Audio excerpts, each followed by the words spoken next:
Que bom que você sintonizou o programa Está Escrito. Eu tenho certeza que você não vai se arrepender. Fé é acreditar, mas ninguém pode confiar em alguém que não conhece direito. Por isso, o programa Está Escrito quer oferecer a você a oportunidade de conhecer a Deus e desenvolver a sua fé. Esse é um dos temas do curso Verdades Bíblicas. Ouça agora apenas um pedacinho desse tema apresentado por Cid Moreira. Hebreus, capítulo 10, versos 35 a 37. Não abandoneis, portanto, a vossa confiança. Ela tem grande galardão. Com efeito, tendes necessidade de perseverança, para que, havendo feito a vontade de Deus, alcanceis a promessa. Porque, ainda dentro de pouco tempo, aquele que vem virá e não tardará. Continue ouvindo a voz de Deus. Ele vai voltar à terra para eliminar todo o pecado, dor e sofrimento. Voltará para dar a vida eterna a todos os que nele creem.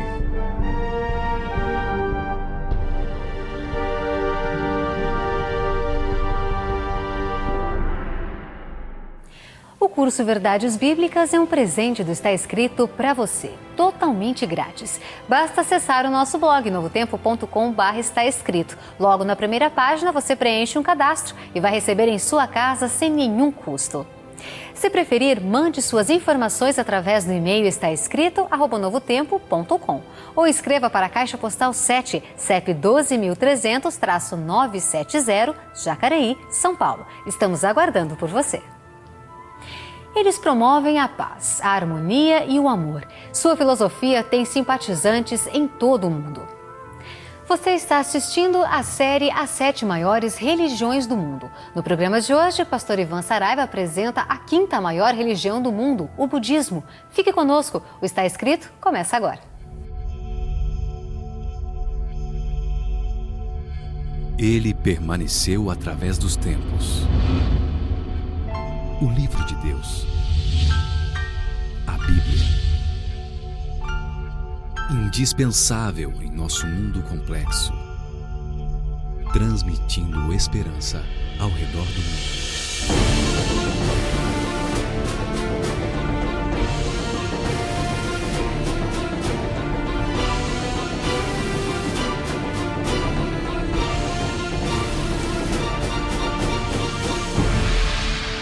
Está Escrito, apresentado por Ivan Saraiva. Série As 7 Maiores Religiões do Mundo. Hoje, o budismo. Olá, querido amigo do Está Escrito. Dando continuidade à série As 7 Grandes Religiões do Mundo, vamos conhecer hoje mais uma importante e representativa religião do mundo. Eles estão presentes em praticamente todos os países da Terra. Saíram do Oriente para conquistar o Ocidente. Estou me referindo ao budismo. E é muito difícil calcular o número de budistas do mundo. Isso porque há uma diferença entre praticantes e simpatizantes do budismo. E uma característica do budismo é que, enquanto filosofia religiosa, é que tem muita gente no mundo que faz do budismo a sua segunda religião. Por isso, estima-se que existam cerca de 375 milhões de budistas praticantes e 125 milhões de simpatizantes, o que daria aproximadamente 500 milhões de pessoas que, de alguma forma, estariam associadas com o budismo. O budismo é uma religião não teísta, ou seja, não existe a figura de um Deus, de uma divindade única. Para o budista, existem seres celestiais que são chamados de devas, que habitam temporariamente num plano celestial, mas que podem renascer como seres humanos, por exemplo. Agora, como surgiu o budismo? O príncipe Siddhartha Gautama, ele nasceu na divisa do Nepal com a Índia por volta do 6º século a.C. Nasceu, portanto, também no meio de nobreza e de luxo. Seu pai era um rei, um homem que tinha poder e queria perpetuar esse poder e sonhava em formar uma grande, forte e poderosa dinastia. Certo dia, querendo saber o futuro, o seu pai, o rei de Suddhodana, recebeu um astrólogo que lhe disse que o príncipe Siddhartha, ele se porventura se aventurasse fora do palácio, ele acabaria se tornando um grande religioso, um homem dedicado às coisas espirituais, se tornaria um homem santo. Como seu pai tinha outros planos para ele, cercou-o de bênçãos, de conforto, de prazeres, de tal maneira que esse menino jamais deveria então abandonar o palácio. Mas os prazeres não foram suficientes para segurá-lo ali.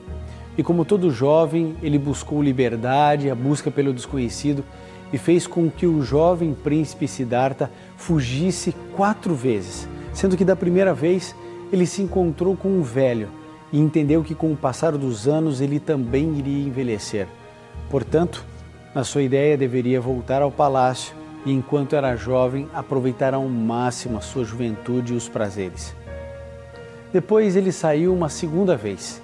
Ele conheceu alguém muito doente. Assim ele entendeu que, exposto às condições desfavoráveis, também um dia poderia ficar doente naquele estado e resolveu voltar. Pouco tempo depois, saiu escondido pela terceira vez e aí então ele viu um cadáver em decomposição. O príncipe Siddhartha ficou ali aterrorizado diante da morte e resolveu voltar. E finalmente ele saiu pela 4ª vez.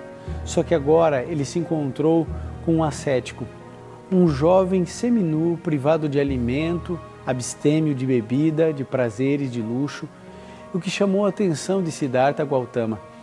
E a sua aparência daquele rapaz era de muita paz, uma paz sem igual. Era isso que o jovem príncipe queria.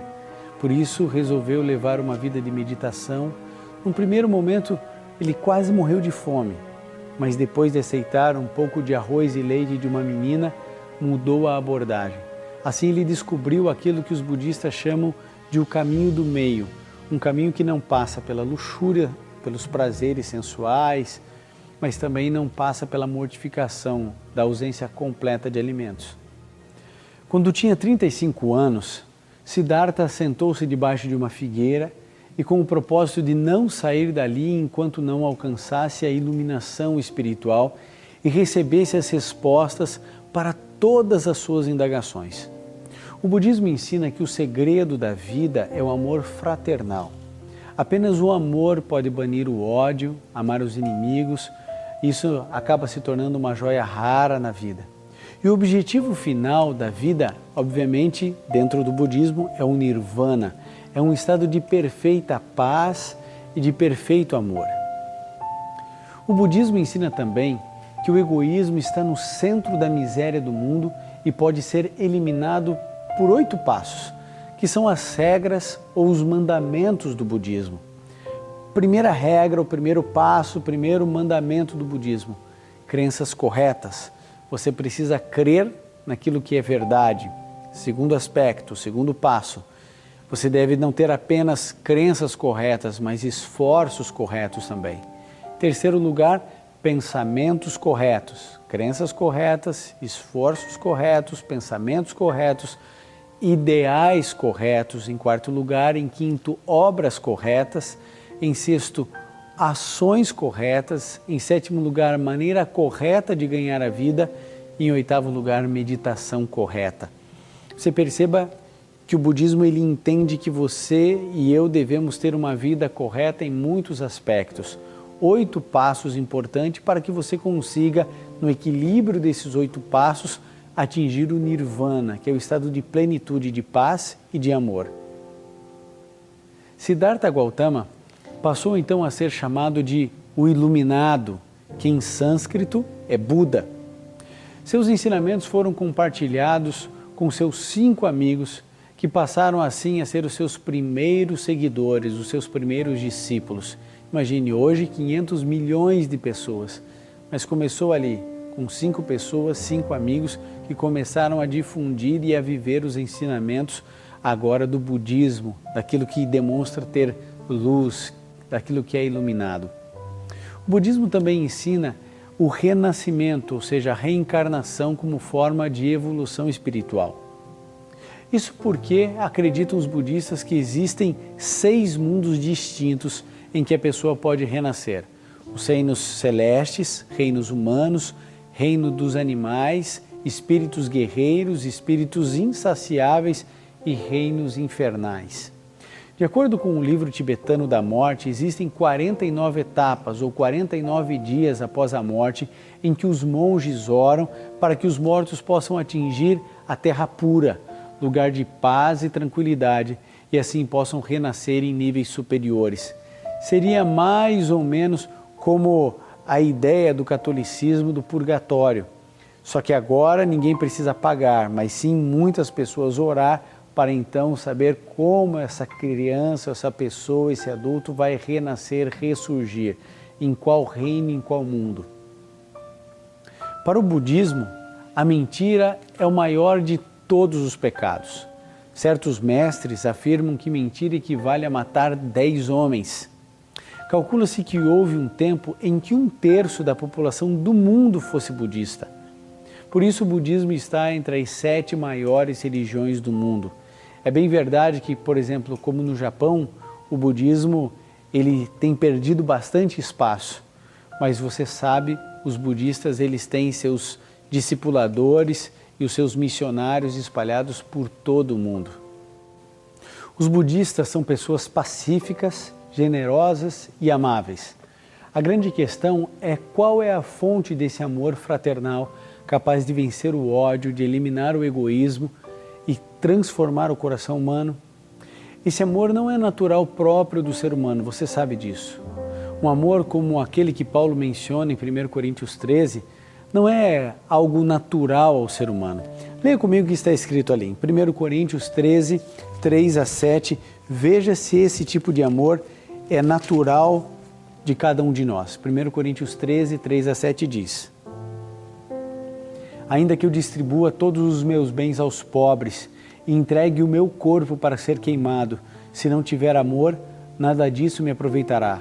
O amor é paciente, benigno, não arde em ciúmes, não se ufana, não é soberbo, não se conduz inconvenientemente, não procura os seus próprios interesses, não se irrita, não se alegra com a injustiça, mas se alegra com a verdade. Tudo sofre, tudo crê, tudo espera, tudo suporta. Mas a pergunta continua: de onde vem esse amor que transforma o coração de cada budista no mundo? Qual é a fonte desse amor? Bom, vamos deixar que a Bíblia responda mais uma vez agora no final da Bíblia, em 1 João 4,8. Nós lemos a única fonte de amor que existe no universo. E nós lemos assim: aquele que não ama não conhece a Deus, porque Deus é amor. Aquele que não ama não conhece a Deus, porque Deus é amor. A fonte desse amor é Deus. Mas qual Deus? Um ser impessoal, uma energia cósmica, um ser distante num plano muito superior? Obviamente que não. Um Deus que pode ser chamado de Pai, que criou seres à sua imagem, à sua semelhança, seres livres, que podem escolher amá-lo ou não. É dessa relação de amor de Deus com seus filhos. Assim, com essa relação tão querida, nós somos movidos por esse amor e só assim poderemos ser mais semelhantes a Deus e amarmos verdadeiramente os nossos semelhantes. Não, a Bíblia não diz que Deus tem amor. A Bíblia diz que Deus é amor. E vocês sabem que o amor de Deus é aquilo que nos leva a amar. Essa é a verdade.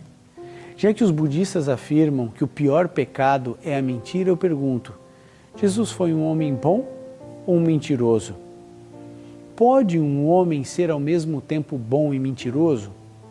Jesus, durante toda a sua vida aqui na terra, alimentou pessoas, curou enfermos, semeou a paz, o amor. Foi ele mesmo que disse em João 13, 34 e 35 o seguinte: novo mandamento vos dou, que vos ameis uns aos outros, assim como eu vos amei. Nisto todos conhecerão que sois meus discípulos, se vos amardes uns aos outros. A mais pura verdade é que Deus é amor. Jesus, o Filho de Deus, é amor também. Jesus veio para ensinar com seu próprio exemplo o que é amar.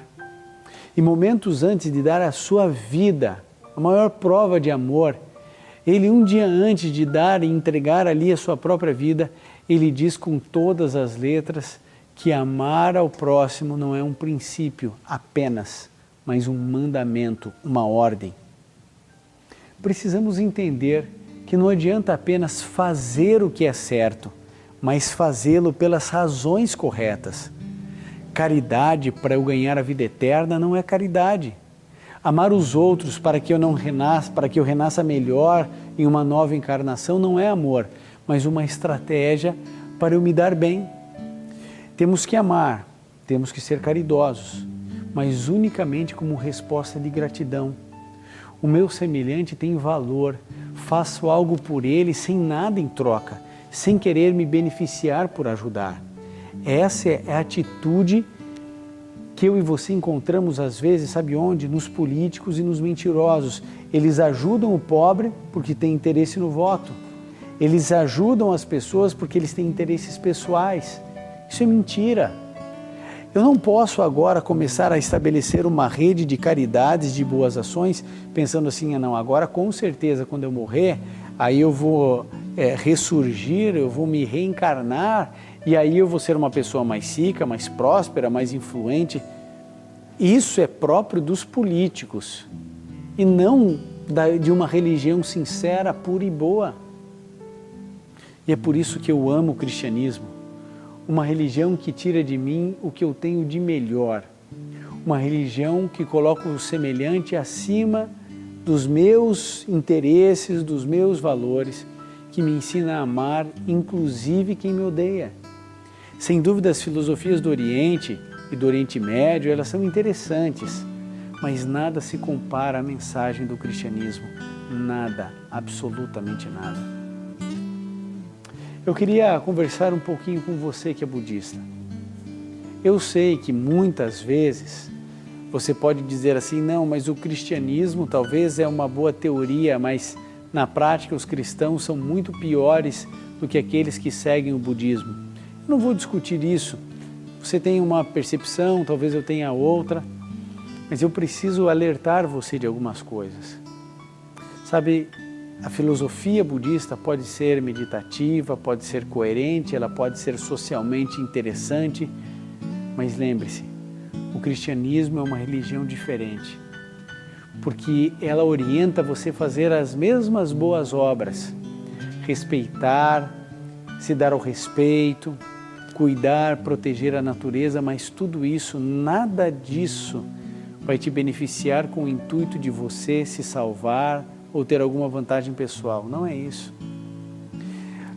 O cristianismo, Jesus nos ensina a fazermos o bem sem olhar a quem, sem esperar nenhum tipo de retorno, nenhum tipo de benefício. Isso é exercitar a bondade dentro do coração humano. É quando você entrega o seu melhor sem esperar nada em troca. Jesus Cristo morreu por cada um de nós e a salvação está garantida no sangue precioso de Jesus. E agora todas as minhas ações, elas não têm valor meritório para mim, porque o querer e o efetuar vem de Deus, porque é Ele quem me orienta a fazer essas boas ações como resposta do amor e da salvação que Ele me deu. O eterno amor nós encontramos unicamente em Deus. É verdade que nós não merecemos nada daquilo que Jesus Cristo fez por mim e por você na cruz do Calvário. Mas eu e você temos o perdão dos nossos pecados, a certeza da salvação, tudo porque Jesus morreu por cada um de nós. Meu convite é que você aceite a Jesus hoje como seu Salvador pessoal, que você estude mais aquilo que o cristianismo ensina. Lembre-se daquilo que C.S. Lewis disse, nós cristãos não seguimos cristãos, seguimos a Cristo. Ele é o nosso exemplo, nosso único modelo. Que Deus abençoe você e que enquanto você escuta essa linda mensagem musical, você possa tomar uma decisão na alma e no coração de servir a Cristo e a Cristo somente.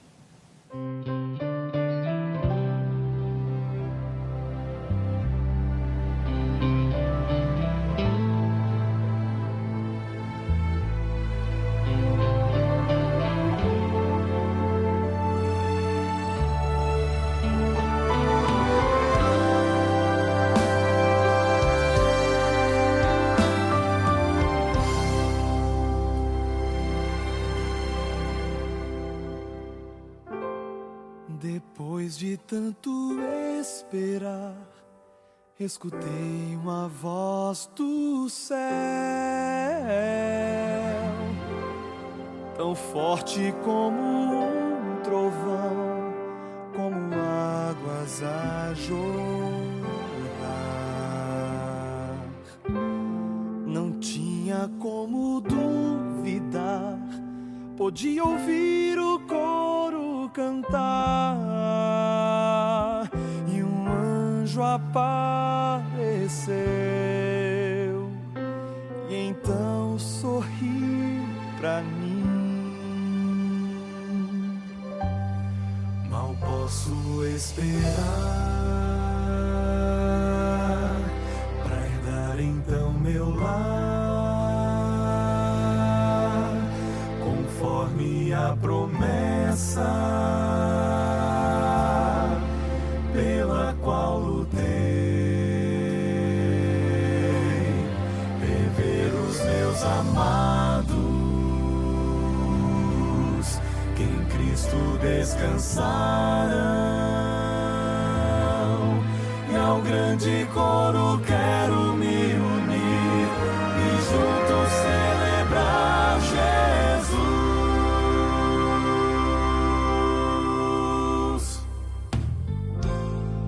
Não posso nem acreditar que meus olhos podem ver a glória do Senhor Jesus, a estrela da manhã. Vestida a noiva já está, com as puras vestes dos santos, a espera terminou, meu nome Deus chamou. Mal posso esperar pra herdar então meu lar, conforme a promessa pela qual lutei, rever os meus amados que em Cristo descansarão, e ao grande coro quero me unir e juntos celebrar Jesus.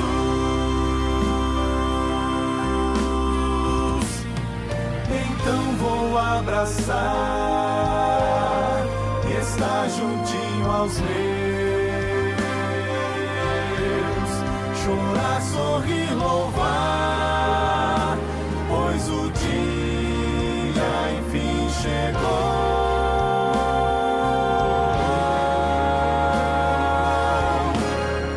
Mal posso esperar pra herdar então meu lar, conforme a promessa pela qual lutei, rever os meus amados que em Cristo descansarão, e ao grande coro quero me unir e juntos celebrar Jesus.